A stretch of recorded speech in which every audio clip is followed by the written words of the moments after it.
What's going on, guys? Welcome back to another episode of Ringside Chatter. I am your host, that guy's Shadow, with Scalz and McDuster. What's going on, guys? I gotta take this thing off. Not going much, on, buddy. man? How about you? How's your weekend going? Holy shit, boys! It's been a week already. We're not even. This is a crazy week. It's only been 5 days, actually, because they started on Tuesday. Wait, But Okay, this season feels like it's already in full swing. first and foremost, our background is the man of the hour that's leading the NHL in goals right now with back-to-back hat tricks, Austin Matthews. Shout out to Joey Furry from Twitter for this beautiful image. Yeah, I It's mean, beautiful. it's only happened 5 times in history that somebody's got a hat trick in the first 2 games of an NHL season. Yeah. The most Yeah. recent time was in 2017, 2018 with Ovechkin. And before that, it happened 3 times in the same season, but in 1917. So that should just show how hard it is to do that, to open up a season. That's pretty incredible company too, I would say. Like Ovi. What's up, So Sammy?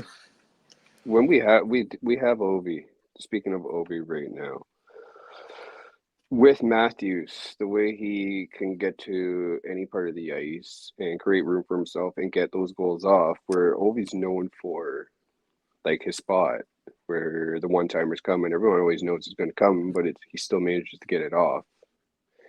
If Ovi was able to create space like Matthews was, would he be absolutely shattered Gretzky's record already, do you think? I think so. I think if he is more versatile in spots, yeah. Yeah. But Like, with that he's a being, great player. before Scalz goes on the subject, with that being said, though, Obi shoots from one spot, they still can't slow him down. 100%. It's because his teammates, though, are It, like Yes, his teammates are able to get that puck around. One sec. Sammy, Duster is actually a buddy of mine in real life that I've actually met, hung out with. So, yes, he's from Canada. Yeah. What's going on, Sammy? My kids beat him up. No, I'm just kidding. If Ovi was not the player that he was to start his career, where he would be more focused on trying to control the entire game instead of scoring himself, Mm-hmm. I think he could have had it a lot sooner. Yeah. I mean, even the way he's going now, it's still crazy to believe that we can see it we can see it this season potentially, but probably midway next season we see that record broken. What did he need to start the season? I think he was 70-something away. Yeah, I think it was 74 goals away. Okay, so realistically, it would be a season and about 20 games in. Realistically. Yeah. I think, I'm not mistaken, I'm pretty sure I've heard some sports sites saying that like they're having betting odds with like over under of November next year. Well, if he goes on an absolute heater, which we've known Obi to do, it's not impossible. Not at all. This man just needs to essentially score 1 goal every game. No, if he would just essentially need to do it 85% in 85% of the games. Yeah. Well, I didn't start off right away, you know. Oh, I'm sorry, Pat. I've been watching the hockey game, my guy. That's what Saturdays are for, Pat. Hockey. What was my train of thought here? Sorry. We're talking about how many games it would take him. No, I was saying something else. It's okay. I'll figure it out. I'll remember. What's your biggest takeaway from this week? Austin Matthews is a god. Personally, no, I think it's not over or undervaluating your team in the first about 5 games. It's been kind of sloppy hockey, no defense right now, really. I was gonna say my biggest takeaway right now is there's no defense across the league. No. Is there no defense, or have they just changed the way the game is played and open up the scoring.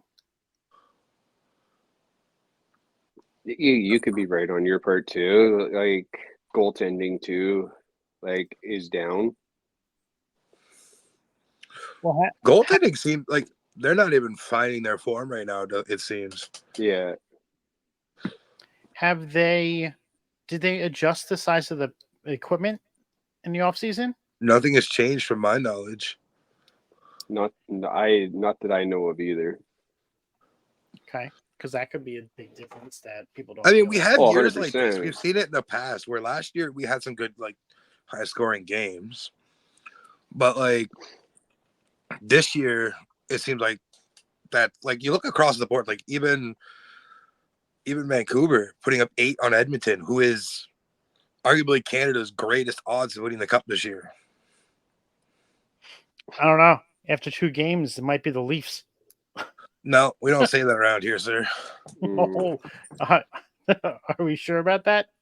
With all the Leafs fans, I mean, you guys, certain people at Leaf fans thinks they won the cup after they win a game. Hey, we win our cup every time we beat Montreal. Leave us alone. Yeah. That's like the Cowboys fans. Also, can we Every talk about time they that beat for the Giants. For 1 second? Can we talk about how stupid this schedule is? Toronto and Montreal opened the season up against each other, and now they don't play again until March. How many times did they play? They don't play till March. They're not playing again until March 9th. How many times do they play this year? 1 and then 2. That's times. it. Yeah, I think it's 2. And they might end the season against each other, but yeah. The next time they play is March 9th. Like, who made up this fucking schedule? Ever since they went to like the balanced scheduling, as opposed to the division heavy, where you saw your division teammates 4 or 5 times a year, it's the schedule like this is it's just weird because the Rangers had that with the Devils last year. They played once in October and then twice in April. Like, and it's just dumb. In my world, and I've had this conversation with Dusty in the past, and I think I've had it with you when you were doing VG scheduling. Every team should play each other once, home and away. That wraps up 62 or 64 games there, and then spread the other 20 throughout division. That's what they do now. That's the scheduling. Mm-hmm. That's right? That's why you only have teams play 3 or 4 times a year. Yeah. Can we mute Sammy for 5 seconds, please? We don't talk about the Boston Bruins around here, Sammy. When I did the VG scheduling, I liked where you played the opposite conference, the opposite division twice, and then you played one division in the opposite conference, and then you played your division mostly.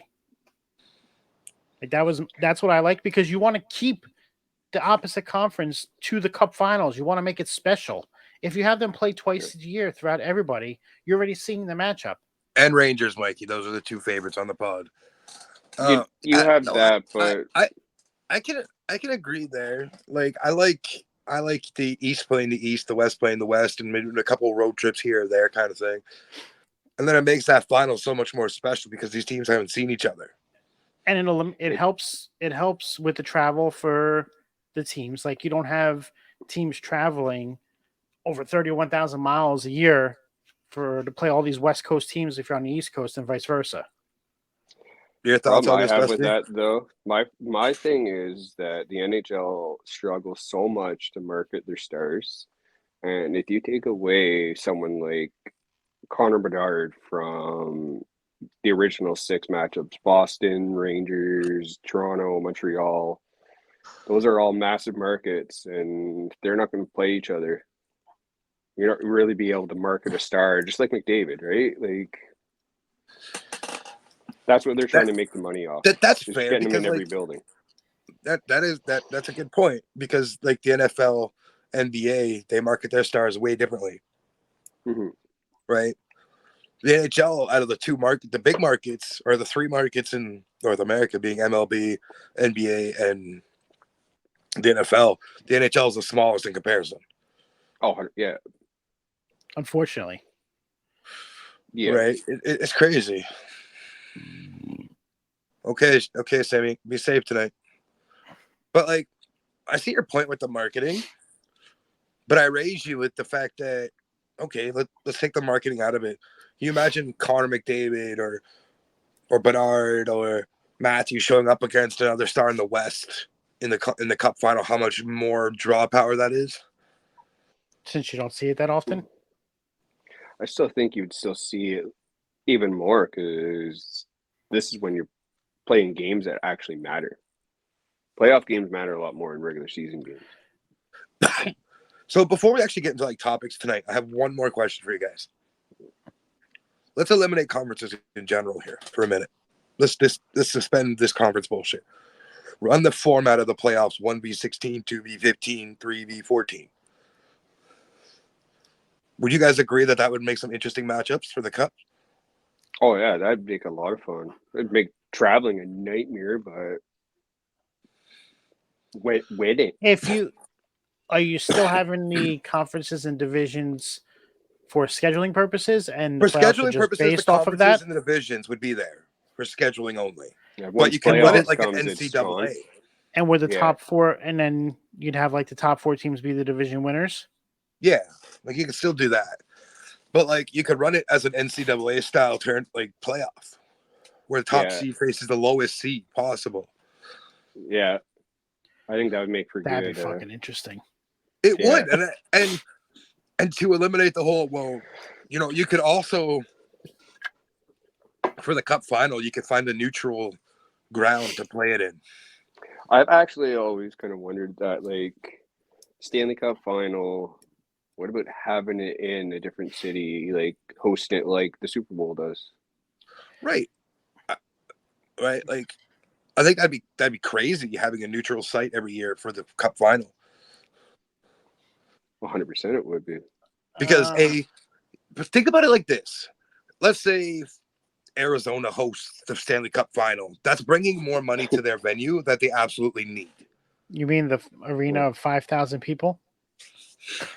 But this is my point: is if you had places like that hosting the Stanley Cup final, you're bringing in outside teams because you know your team ain't probably going to make it there. Mm-hmm. You have revenue from around the world, or at least North America, coming in, spending money in your town. It brings a whole new revenue to each city, which would benefit that team and NHL as a whole. Think about it as like in a wrestling world, WrestleMania style. Yeah. Mm-hmm. See, but my counter to that is the Super Bowl. It's one day. WrestleMania is 2. Right. The Cup final would be over 14. Correct. But you can condense that because the 14 is only there because of the travel. You can condense that to a 10-day period. Yeah, but if like if you keep them all in the same, but then you can play back to back. It's not like one team has an advantage when you do back to back. You'd have to do two. You'd have to do 2 places. 2 neutral sites. Yeah. Okay. Like that's I wouldn't say you can do one because then you're gonna have one team as the home team one night, and then game 3 the next night it's the other team. Like you could run it like an Olympic tournament style too, where you know it doesn't matter who's home and who's away. You got the mixed crowd anyways. Yeah, but it matters for the line changes. So that fair. You could just make one team a home team, one team not. Right. Like they did in the bubble. I mean, hypothetically, the bubble proved to be the most efficient playoff hockey we've ever seen. Correct. Right? Like, but they also had 24 teams in the mix for that cup? Yeah, when you count the play-in round, yep. I think the play-in round's fucking great. Was it 24 or was it 20? I don't remember the whole logistics of it, but like having a play-in style for the wild cards, dude, that'd be great. Instead of team missing out by one, they have a chance of one playoff game, one play-in game, kind of like the MLB style, to get into that first round. See, basketball does it now with the play-in, where 1 through 6 is in, and then 7 plays 10, and 8 plays 9. and then you have the winner of the no, I forget. It's weird Either how they way, do it because they Gary have the Bettman, loser of the other team of the other game still has a chance to get, like, it's weird. Gary Bettman in the NHL is trying to make money as a whole, right? Because they're always looking for revenue. Play-in style would do that. Yeah, I can see that. 3-game wild card. I mean, I wouldn't mind it. Shorten the season to 60 games. The season to 60. No. They want to Then you extend have- it though. Then you have that 20 games play-in to mess around with. Like the 20 games that's left. Okay, maybe not 60, maybe 65. But you don't go over 65. 65 or 66 games in a season. Boom, done. There you go. That gives you what, 132 points per season? Maximum, yeah.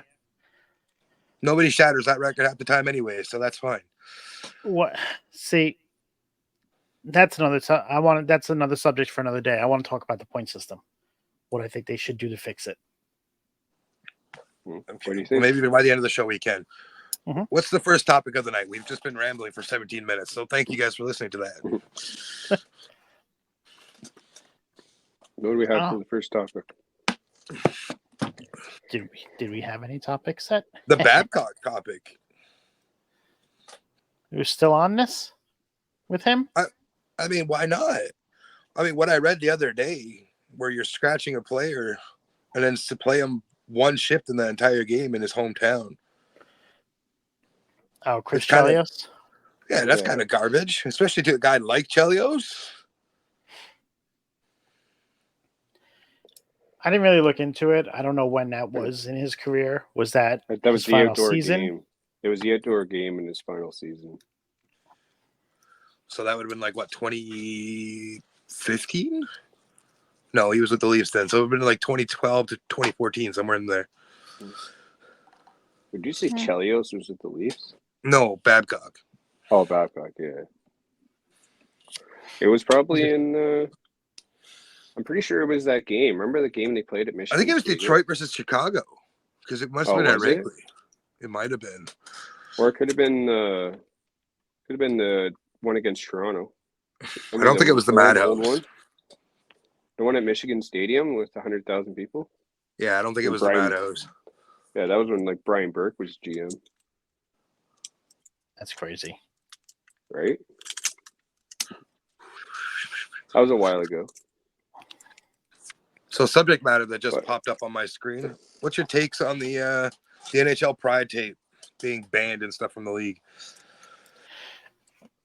So, about that, they can't actually ban the tape. Yeah. No, they can't. Per the rules no- per the rules that are written in the bylaws, players can put whatever color tape they want on their stick. Yeah.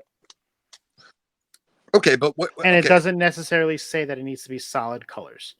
So they could do what they want. In Okay. regards to the jerseys and what they do with that, it's bullshit. Listen, I believe that hockey is for everyone. It is. Mm-hmm. And because some players decided last season that they weren't going to participate, that should have been perfectly fine by the NHL. And it should have been perfectly fine by fans, because everybody's allowed to express themselves. And if they don't believe in something, you should leave it alone. That's not your place to correct somebody's belief system. 100%. Now, I agree with that. What hurts me is now, because these players took a stand against the Pride Night stuff, etc. Not only did we lose Pride Night, we lost Breast Cancer Awareness Month. We lose Military Appreciation Night, because now they're just wiping everything out because of one thing. And so, do you know how many players it actually was that actually said something and said they weren't to do this? It was 7. Why is the league changing all these policies for 7 players? You have when that 700 would players be in the such league a and only small 7 complained? Seven players complained, and we changed the whole NHL just for them. So 0.10 of the percentage of the NHL complained. 0.10, not 10%. 0.10.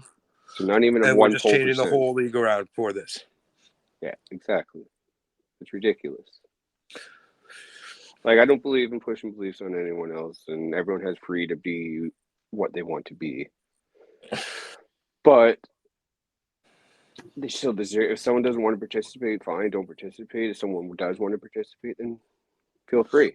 Right. Make Like, everyone feel That's welcome kind of crazy. in the building. for me, I find it extremely annoying. I'll use that word. Just be political. Because, so, taking the pride stuff out of this, like I said, they've eliminated all these other nights and months and stuff, right? Now, me and you personally know Kyle, aka Fat Sexy. We all know that October, Breast Cancer Awareness Month, means something huge to him. Mm-hmm. He can't go and do what he does every year because of the 0.10% of these NHL players that decided we don't want to do it. So instead of celebrating the people around him, he can't now. What did he do? I'll tell you off screen. Yeah. Okay. But you know what I mean? And then what about all these military vets that we all are supposed to be appreciative of and everything? We can't support them at our national sport anymore because of this. So they do a segment at the game though for them. Is it the heroes thing? Like I was at the home order there on Thursday or Wednesday. Well, I know that they do And in-house remember stuff, back but I at, mean, like, there's no more yeah. jersey appreciations and So the whole thing with the jerseys is they should allow the player to decide if they want to wear it or not, and just end it with that. And it's only for pre-game skates. It's not even for right. It's the not a regular game game. thing. Mm-hmm. It's ridiculous. With all It due is. respect, and this might be a little political, the NHL moved away from all these political stances. Okay. What I'm having a hard time digesting right now, and there's nothing wrong with what's happening. Well, there's plenty wrong what's happening. But if the NHL was bowing out of all these political views, they should not have addressed what's happening overseas right now. 100%. They did? Yeah. Bunch of NHL teams have. I don't know if the NHLPA released something, but I know the a bunch NHL of said NHL something. teams. The NHL said something on themselves. Interesting. But my point is, if you're going to move yourself away from all of these matters, you shouldn't be going on to the next one. Just disassociate and move on. If it's just hockey, let's play just hockey. Mm-hmm. That's why it's making it more and more obvious what it was actually for. Yeah, but I digress.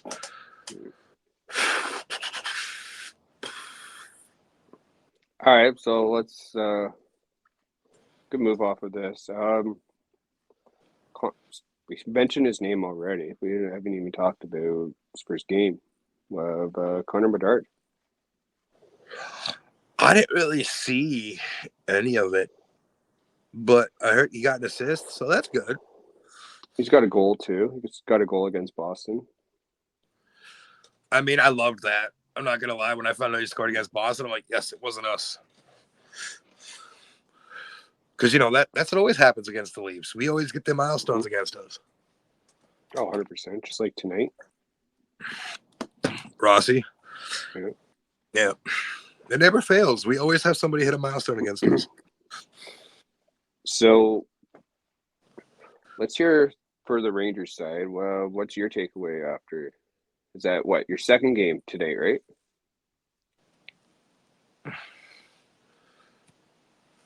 Scalz, is that the Rangers' first game or second game tonight? Second.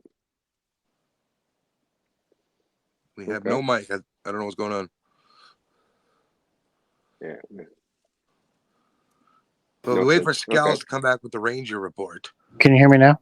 Yes. There we go. Yep. Okay. So it's the second game. They are 1-1. They won the first game against Buffalo and lost the second game against Columbus. Mhm. My takeaway so far from the team is they're going to be a gritty team this year, Very. but Yeah. it's going to take a lot of teamwork. You're not going to be able to have that one person shine. It's going to take a whole team effort for this team to be good. Are they missing players? Like, I know they're missing players, obviously, because we know where they went. But is the team chemistry missing the likes of Tarasenko and Kane right now? No, No? I don't think so.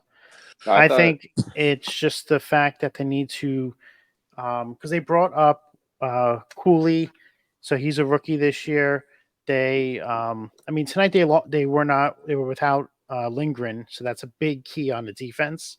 So that Right. changed how we played our game because the first game we blocked 24 shots in the first game, and it was Jesus. a big key to the penalty kill, and we took over the game with all of that. Mhm. The issue So- tonight was they missed a lot of shots. They took over almost 80 shot attempts, and only 40 of them were on net. And the rest of them were either blocked or missed the net. Yeah. So I watched the first game. I didn't watch the other one. I watched the game against Buffalo, and I thought they played pretty well against Buffalo. And like you said, they're going to be a very physical team to play against. You're not going to go in and play against the Rangers and it be an easy game where you go into the boards. They're going to hit you. Jacob Trouba, I'm still very jealous. Saw he got a goal. He had a goal. He had a goal in the first game, Yep. and he hasn't even had one of those big hits that we've seen throughout the league so far this season. He hasn't had No. one yet. Yeah. That belongs to Buffalo player there, Rasmus Dahlin. Darlene, yeah. What Yeah, a that was a fucking big hip hit. check that kid laid. Holy shit. Yeah. He went full NHL 24. That was a Yeah. thing of fucking beauty. I don't even care. I don't even like the kid, but holy shit. Him, you had So- Ovi with the big hit earlier last night. Tonight you had Ryan Reeves. That was a big hit. Cool. Clean. And then a good fight after too. Like it was a very clean hit. So Okay. You brought up fighting. yeah, Mhm. Let these freaking players take off their helmets. Let's have a I real fight. agree. Yeah. Because they're gonna break their hands more than hitting the helmet than anything else. Oh, exactly. I wouldn't I'm just imagine saying. punching a helmet would feel good. look, I know I'm jumping back on the Leaf conversation for a second. Ryan Reeves set that tone tonight. Yeah. He's letting everybody in the league know that Toronto's not going to sit there and just get pushed around like we have in previous years. So first game, I was watching and William Nylander was actually throwing a couple of hits and I was in shock. Yeah, and then you also seen Matty and Martins jump in on a scrap. I swear, yeah. Like, they didn't do that previously. Like, they got a whole new Never. confidence. I mean, Simmons came to do that and never did. Reeves, Yeah. first two fights of the season. He's already got 2-2. Yeah. He's setting that tone that, don't worry, boys, play hockey. I got you. The whole thing with Simmons though is he's past his prime. Like it's not. Yeah. He was known for that when he was younger. In Now his he was prime, just Right, but that's Now what they he's bought just him too in old. for, but he never did it, is my point. yeah. But he wasn't. I don't feel Rink Simmons had that that fear like Ryan Reeves did though. Like I'm sure the Rangers miss Reeves. I mean, they traded him away last year. I wish they never did. I liked his physicality. yeah, like he loves those big hits. Is that going to cost your team at times? 100% it will. He's going to go throw that big hit and he's going to miss and the puck's going to go up the ice and As long as he More than doesn't red likely. miss like Kadri, I think we'll be fine. when you have a guy that plays like that though, you are going to have that odd time that he is going to throw a questionable hit. Scalz, do you have the NHL or EA NHL simulator uploaded on here for what I posted in our conversation. There's a couple things I want to talk about in there. While we're talking about that, wait, because I'm pretty sure he's got to load them. Duster, you brought up. What am I bringing up? The EA simulator stats that I put in the chat. It was the other day. It's like their simulation for the season, where it's going, who and what. But Duster, while we're on the subject, I'm bringing up Poppy because he's on red hot right now. He's got goals against everybody, but he owns the Montreal Canadiens. 100%. I think you saw my tweet today about that, actually. I did. I replied to someone that Matthews' 26 goals against the Habs is equal to Cole Caulfield's career high of 26. Which is crazy. Yeah. But I don't know. I think, okay, first off, did you guys expect the first 5 days? Okay, so this picture right here, okay, can you see Jersey and Edmonton meeting in the final? No. It bugs the shit out of Scalz that they're crown champions this year. I'll tell you that right now. I completely missed this when you posted this. I don't like the fact that the Rangers are playing the Devils in the first round again. That's what irks me. I don't like the fact that Buffalo takes us out in the first round. Exactly. That was my next thing. Is I don't think Buffalo is that good to stop your team from scoring the way they are scoring now. If they keep this up throughout the entire year, I don't think Buffalo has the defense to deal with it or the firepower to score against it. That's just my take on Buffalo. It's going to dry up. Buffalo. Oh, we'll hit that snide when we're not scoring for 3 or 4 games. Buffalo is, I think they're going to be the scary team in the Atlantic. You don't know 100% what they are yet. The underdog story is always an interesting one. Exactly. Storylines of it. So, EA simulation, based off we zoom in on that? I think he has to save it to bring it up on big screen. Or does it? But these simulations, based off what's all there, none of us were far off in our preseason predictions of the divisions. I have it written down. No. So let's see. I had 7 out of the teams in the East. You had Dusty had 7 out of 8 teams. And Shadow had 6 out of 8. Yeah, see, and that's just us going off. My cat makes a debut on the show. For the West, wow, I had 6.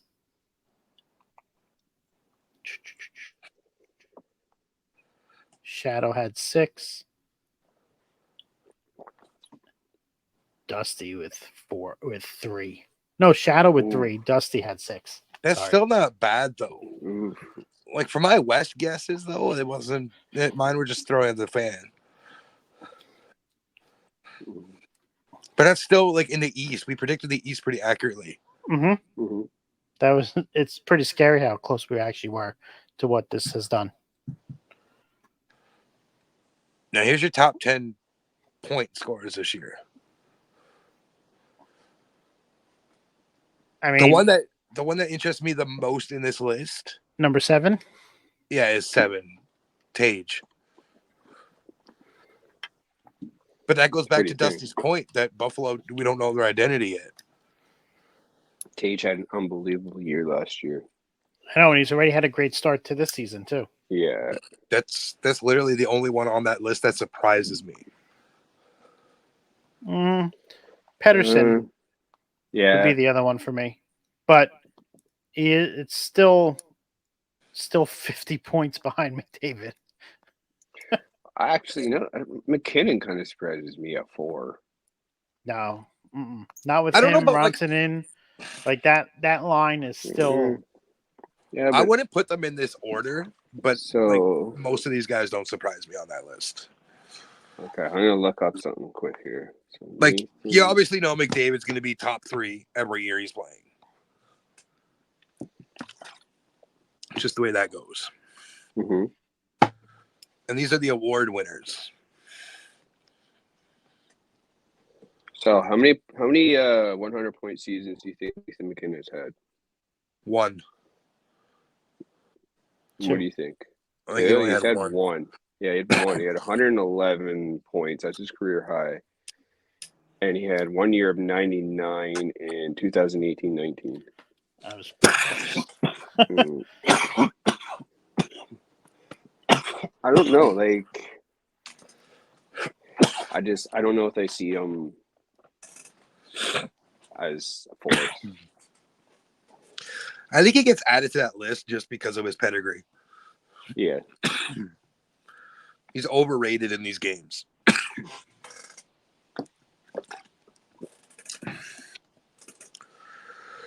But did you guys expect the NHL to kick off the way it has this year?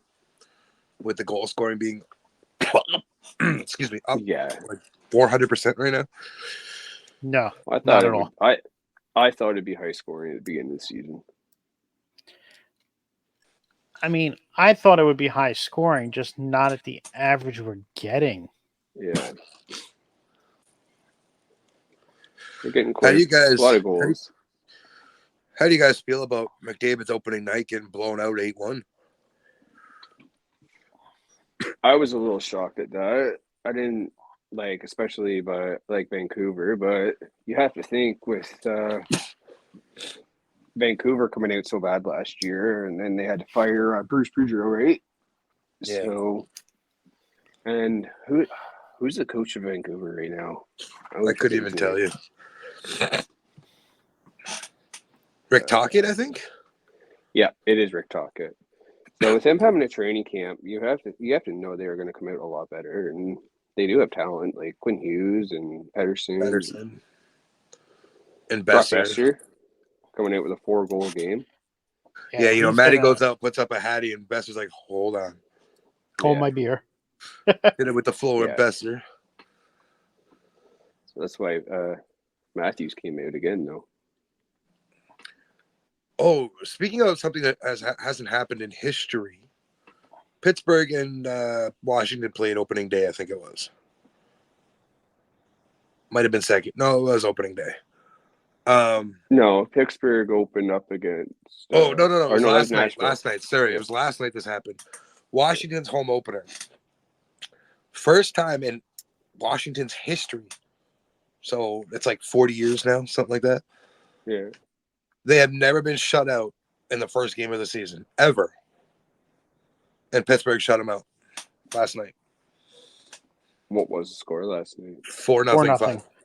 4-0. Okay. I just thought that was interesting. I said, you know, you both know Laura's a huge Penguins fan.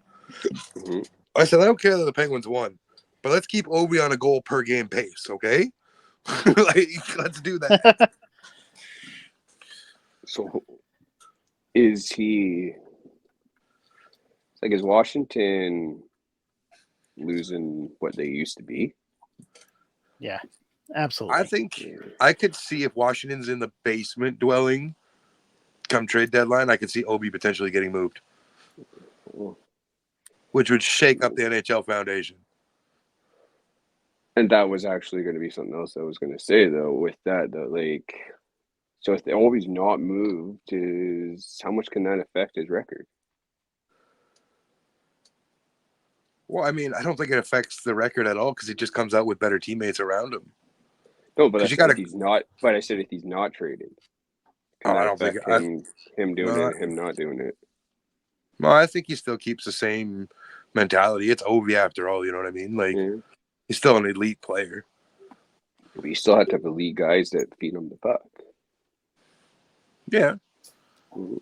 I don't think they trade Obi, but I mean, it's not like the worst thing if they trade Obi either. Because their team is getting old. They're not getting younger. Mm-hmm. It's just like Pittsburgh. I mean, Letang, Crosby, and Malkin just beat out the Yankee 3 for the longest trio in North American sports history. 18th consecutive season. Like, The Yankees held the record at 17. feel old yet? I do. It's not that I feel old. That's another record that the Yankees now have lost. Well, I mean, like, feeling old, like, remember when Crosby coming into the league? I was my oldest son's age when Crosby came into the league. Like, I remember him watching him at the World Juniors, and like it's crazy to think that we've witnessed Crosby play for 20 years almost now. mm-hmm. Like to me that's crazy. Oh, so this is a tweet out by Lance Horby earlier. Sorry, back at the Rebo thing. So the last time that a Toronto Maple Leaf has had 2 back-to-back fighting majors in consecutive regular season games, Hidomi? Fraser McLaren, April 18th and April 20th in 2013. I remember that guy. I remember watching with the Marlies and then the Leafs. So literally over 10 years ago, almost close to almost 11 years ago. I don't want to say it like this, but both African-American men. Yeah. Was Fraser McLaren African-American? He was. Was he? Fraser McLaren, if I can remember. Oh, wait. No, I'm thinking of Mark Fraser. Never mind. Yeah, I was going to say. I'm not racist. Never mind. You're good, Shadow. You're good. There's been a lot of people that played for the Leafs. Do we have a live score update on the Oilers Canucks game right now? Last time I looked, it was 1-1 still. And Draisaitl has the goal for the Canucks, and it's not Besser for the Draisaitl has the goal for the Oilers, and it's not Besser for the Canucks. It's hard. Words are hard right Besser now. stay that way, I tell you. So, yeah, it's 1-1 in the first. And it's a shootout in Seattle right now. What's the score in the Seattle game? It was 1-1. That must have been a barn-burning game. 1-1. So I wanted to go back to the Canucks Oilers first game, not the one that's on TV now. The next morning, my son wakes up and asks what the score was, and I said it was 8-1 for the Canucks. And my son goes, "Well, why didn't McDavid or Draisaitl do anything?" I was like, "You understand that a team is more than 2 players, right?" Is it though? With the Edmonton Oilers? Yeah, the Edmonton McDraisaitls. Yeah, I don't know. Well, yeah. Okay, sorry. That Vander Kane can play. Hyman. He plays so well, he's in debt. I'll put it that way. Jesus. That's why he moved to Canada, because he can escape it. Ooh. I said what I said. Fuck you, Vander Kane. Piece of shit. Yeah, you're not wrong. I don't care how much charity he doesn't make up for the piece of shit human being he is. Exactly. What else we want to discuss tonight? What other subjects did we have on the table? We got carried away in the first 15 minutes there, and I think that threw off the conversations tonight. But we're still talking hockey. This is what we do. I wanted to, what I brought up to you earlier in the week, what I think we should do every week is predict what we think our team's record is going to be for the following week. How does that work for the bye weeks that we get? Well, I mean, it's based off of... Well, I guess the bye weeks aren't a thing anymore because the All-Star break is that break now, right? No, they still get the 5-day off. Mm-hmm. But it's more essentially we're predicting our own team, and you'll still predict the same amount of games. Okay. Before we do that for the week, Mhm. Scalz, let me ask you, before Christmas, so write these down. Before Christmas, what's your record?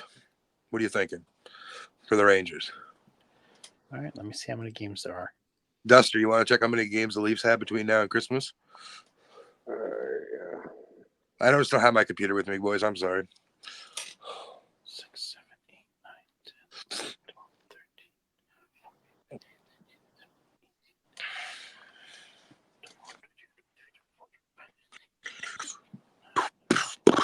So the Rangers will have 32 games. Okay. Mm, So what's your record for the 32? Obviously counting in the 2. I'm still trying to find. Record before Christmas. So I think the Rangers will be. So we have 32 games. I think they're going to be 18, 11, and 3. Okay. So my prediction for the Rangers, I'll give you a prediction for the Rangers here. Come Christmas break, the Rangers will be 12, 15.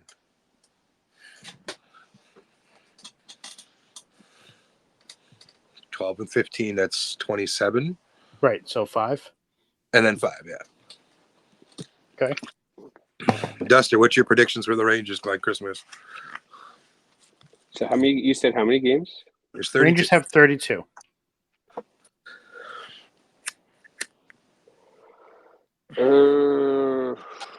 32. I'm gonna say 17.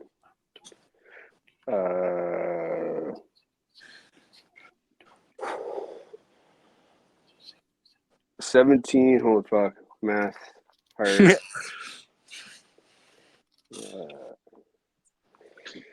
So 17, 7, and then what would that leave? 7, 8. yeah, 17, 7, and 8.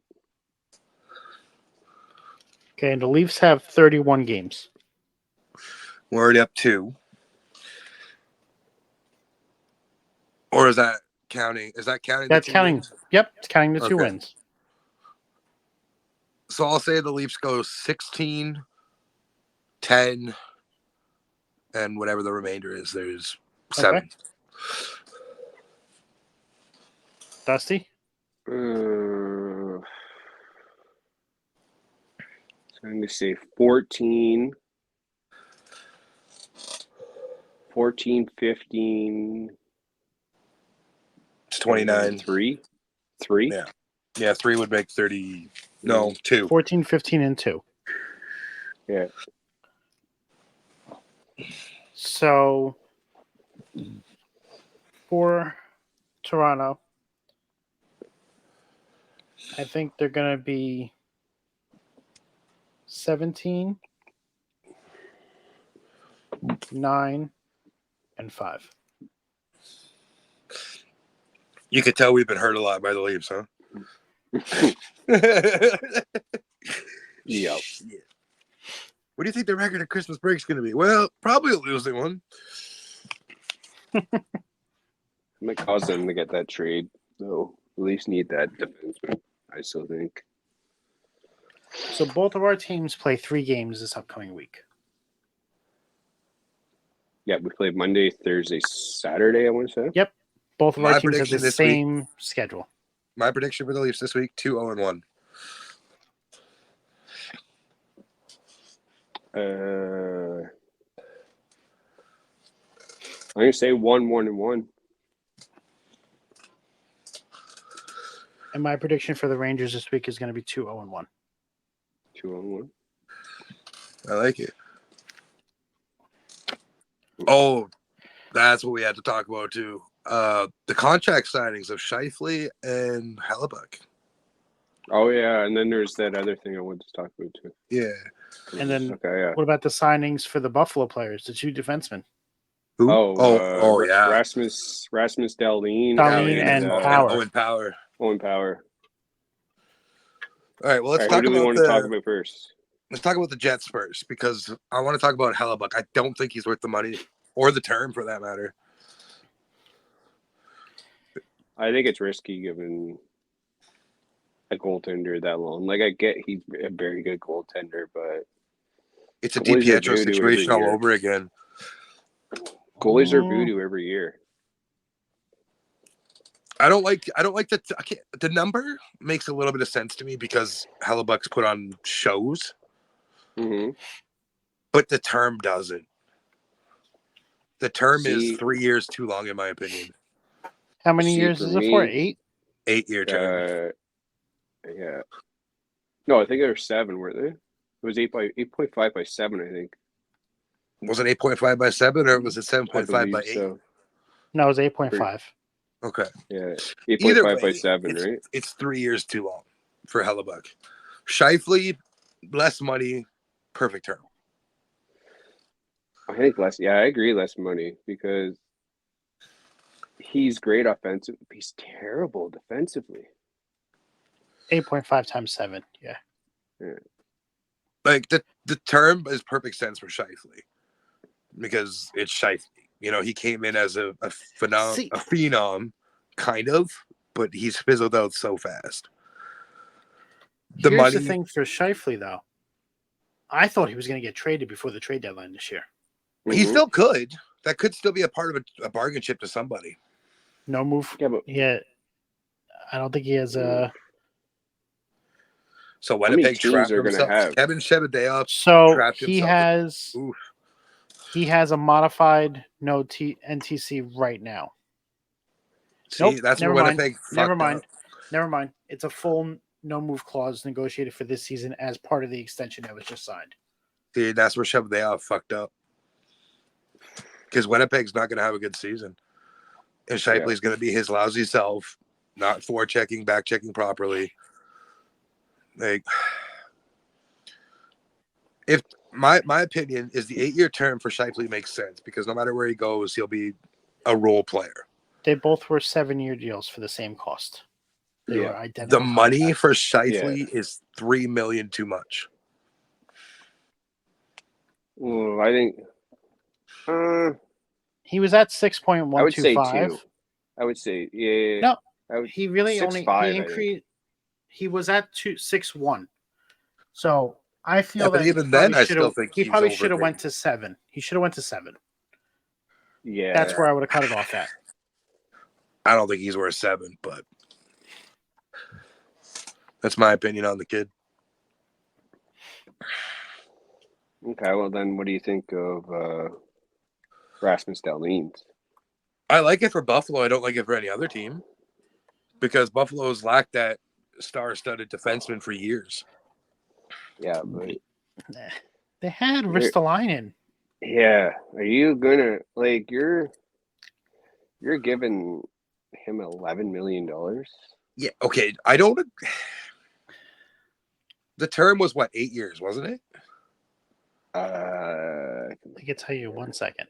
Because I believe because he's a franchise tagged player, I think he gets to sign 6, 7, 8. Yep, 8. Yeah, because he's a franchise tagged player. The term for a kid like Dahlin makes a lot of sense to me. 11 mil for a defenseman fucks a lot of teams up. Not just because of him. Like, it doesn't matter about if they move him or not. But in the market come next season for free agency, it's going to shit all over every defenseman. Because every defenseman's going to think they want that much money. I think it's when you're looking at it, though, is when...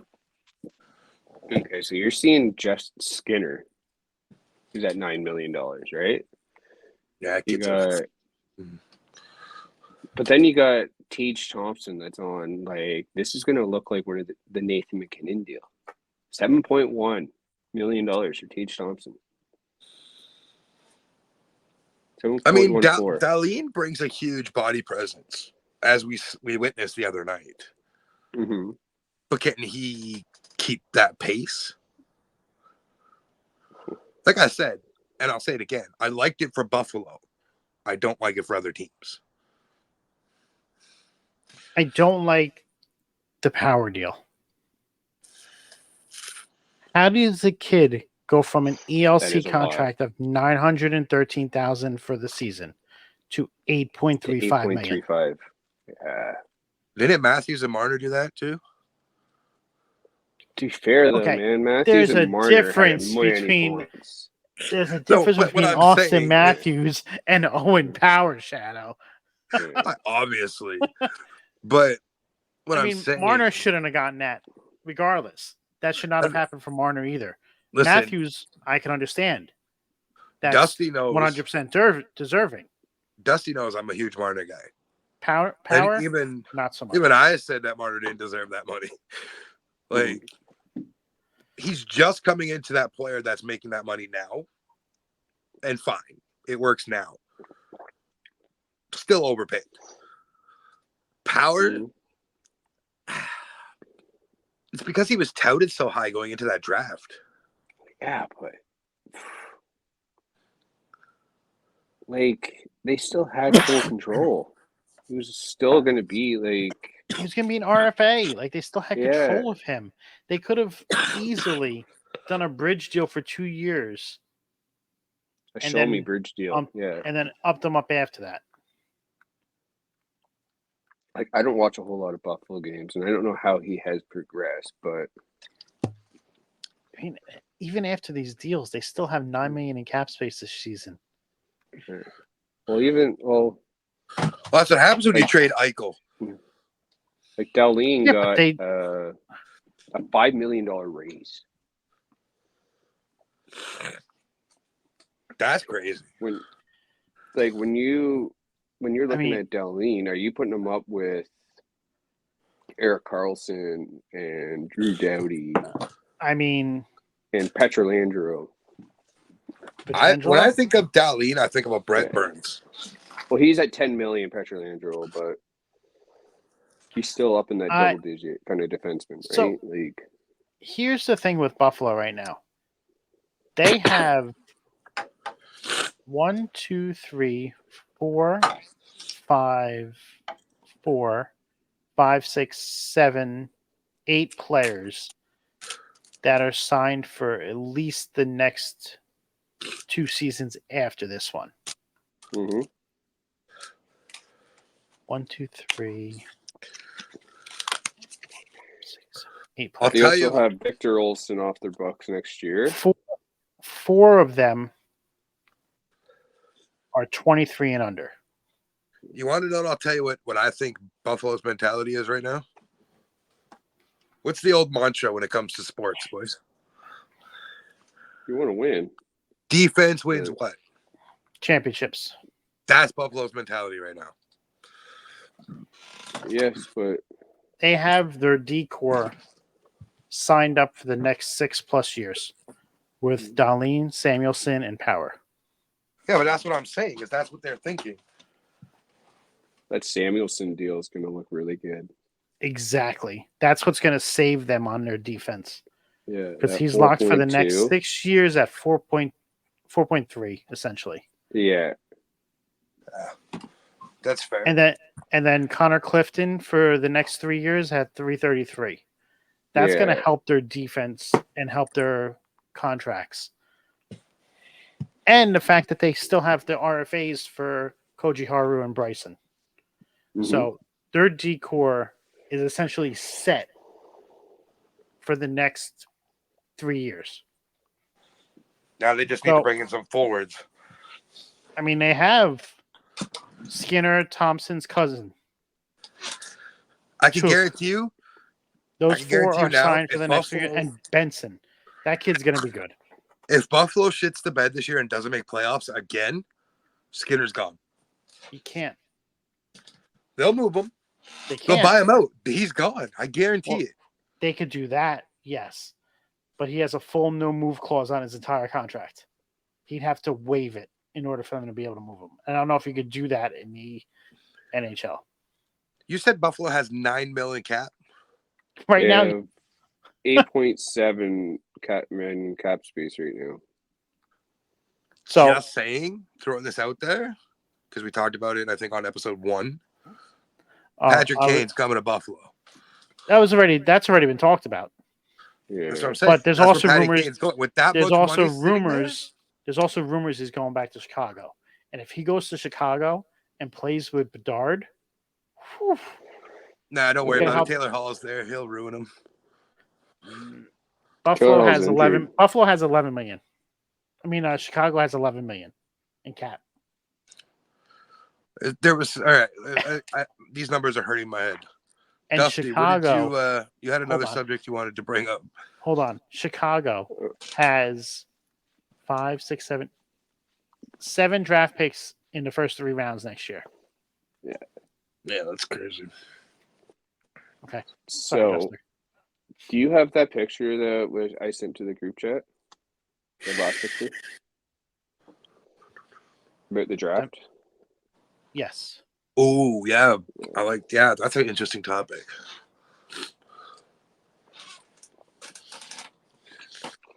We'll pull that up. So, this is as per Elliot Friedman reporting it. So, usually he doesn't put his name on stuff that he doesn't think can be serious. So, the NHL considering move to the NFL style draft. So, meaning like all the players show up still at the conference and the GMs Their own buildings. Yeah, they're on their own buildings or offices and that, and they draft it, and the commissioner goes up and says, okay, well, the Buffalo Bills select this guy. I'm guessing that's what happens in it. Yeah. And he comes up on stage. Personally, I'm all for that style of draft. Like, it doesn't make sense for all 32 teams to congregate on one location for days on end. And it just gets so dry to watch. So the NFL is not. The NFL, the players are there. That's what it's saying. The players are there. That's what they're saying. The all the players would conjugate to that said spot. Yeah. But then the GMs wouldn't go all go in. It wouldn't be. The GMs are there. So what are we missing here then? What are we understanding? I don't know. I have to read this article. Okay. Well, I personally like it, Duster. I don't know about you. So what is this? Well, I didn't know. I thought that's what I was saying, that the NFL get theirs kind of that way. So that's what I thought too. But we're Canadian. We don't understand NFL. Yeah. Now CF. No, I'm just kidding. I don't like that either. No. So where was this from? Did he just say this? It was Elliot Friedman. I think he did just say it. So then how does the NFL do it then? Like the NFL goes to a city, they host it, mm-hmm. and then so maybe what he's considering in regards to the NFL style is the way that they do it. The first night is just first round. Then the second day is rounds 2 and 3. And then the third day is the final rounds of the draft. Maybe they could be doing it like that, yeah. So maybe that's what he's talking about. I'd have to see if he says if this was posted anywhere, if he put it anywhere. Where did you find the image from? Probably Twitter. Was it on Twitter or was it on Instagram? It was on Instagram. It was from on his SDPN, I think it was. Well, while Scalz is looking that up, Dust, I got a question for you. It's Leaf centric. So, with Nylander playing the way he has in the first 2 games, what do you think his contract's going to be? If he keeps up the style of play and pace. I don't think he'll allow it to affect it, though. What's that? I think you have a set for Nylander. I think you still have it, regardless of how he's playing. I think you have a set number for Willie. All right, what do you give Willie if you're signing him right now as the GM? I'm not giving him over 8.5. I give him 7.5 by 5. If he would take 7.5, I would give him 8. But that's what I think that's a comfortable number. 7.5 over 5 years, or for the next 5 years. I think that's a good number for him. Would he take he's earned it? $600,000 raise though. Oh yeah, you're right. 6.9, right? Okay, so yeah, the 8.12 for 5. So 8.125, like 8,125,000. Perfect number right there. Or if he's like Crosby and them, give him 8.800. Just under 9, but 8.8. 8.8 by 8, I would do. Yeah, I'd do that. You would sign for that? Yeah, I would do that. 8.8 by If you 8. can get him under 9, that'd be great. Yeah, and that's just being that little players superstition shit, right? With the numbers. And then I would give him if he would sign for that, I would give him a full no movement clause. Full no movement, and if decided to move, he has the choice. Mm-hmm. Oh, he'd have to waive it, right? Basically. Yeah. I'm surprised the Leafs never tried to pick up Alex for the Marlies. Alex is a good player, minor league player. He can fit a bottom six role if needed on an injury basis. See, I don't think Toronto's really cares at this point about their AHL team winning the championship. No, I'm talking bottom 6 for the Leafs. Like, you have him just down there as a call-up situation, right? You never know how good he could play with his brother too. Yeah. No, I think it would be a depth move if we were like he was on waivers. Obviously, we didn't pick him up, but I think it'd be a depth move because Alex Nylander is a good player, but not an NHL. He's fringe NHLer. You know what I mean? Like, he's not. He doesn't belong in the show. Probably not. No. I mean, realistically, Michael didn't belong in the show either, but he still was there. I said what I said. That's okay. That's we can save that for next week, if anything. Okay. Sorry, Duster. We'll have to figure this out. Yeah. I don't know. Is there any more topics you guys want to cover for tonight?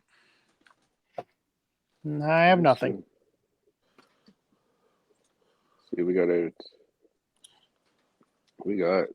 Yes. Wow, San Jose's up in Colorado right now.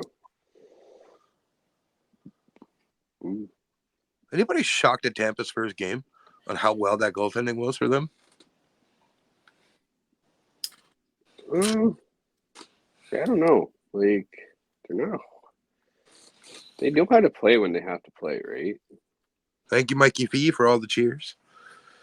Yeah, but they just gave up 6 goals tonight. Did they lose tonight? Yeah, they lost 6-4 to Detroit. Oh, well. Oh, nice. Ooh. Speaking of Detroit, Justin Hall did not crack the top 6 defensemen. I saw that. I think that's fucking hilarious. Former really surprised? No. Former he Leaf. didn't belong in our 6 either, but we was still there. Former Leaf. Former Calder Cup champion, too. And look what that did for us. Yeah, got us 3 years of fucking Hall on our top 6. Top 6? Who's in our top 4? Yeah. Fuck. Pain. Alrighty. Well, I think that'll do for this episode of Rinkside Chatter. Dusty, where can everybody find you? They can find me on X/Twitter at McDuster705. You can get me a TikTok at McDuster705. Before I throw it over to Scalz, what's your controversial take in hockey this week? Controversial take? Yeah. What do you think is going to get people heated? Well, there's already heat about Montreal with Jack-Eye and Reeves, so maybe Reeves comes out and says something again. Okay. Or Chicago. Thanks, Mikey P. Scalz, or actually, I'll go and then you can go. You can find me Monday nights on Off the Top Media, powered by Rivet City Radio, with Sorry for the Interruption at 11 p.m., where me and Jaxpo don't give a fuck about interrupting your day. You can catch me on TikTok at that guy Shadow.91.3. That's where I'm live. Or you can check out my shitty ass content at that guy Shadow.91. And you can follow me on the Twitter at that guy Shadow91, where I just try to stir the pot as much as I can. And My controversial take in the NHL this week is that the Edmonton Oilers are overrated. Oof. Just asking for those Oilers fans in your mentions. Bring it, bitch. Go ahead, Scalz. Take us home. So, I am Scalz. You can find me here on Off the Top on either Twitch or YouTube. You can also find me on TikTok, Instagram, and Twitter at off-the-top-media_. My controversial take is that at the end of next week, when we come back live on air, there are currently seven undefeated teams. Seven at the moment. 7. I think we will still have 2 of them, and they'll both be in the same division. Ooh. All right. That being said, I hope everybody has a great evening. Thank you for joining us on Ringside Chatter, and we'll see you again next week. Have Keep a your great sticks evening. on the ice, motherfuckers.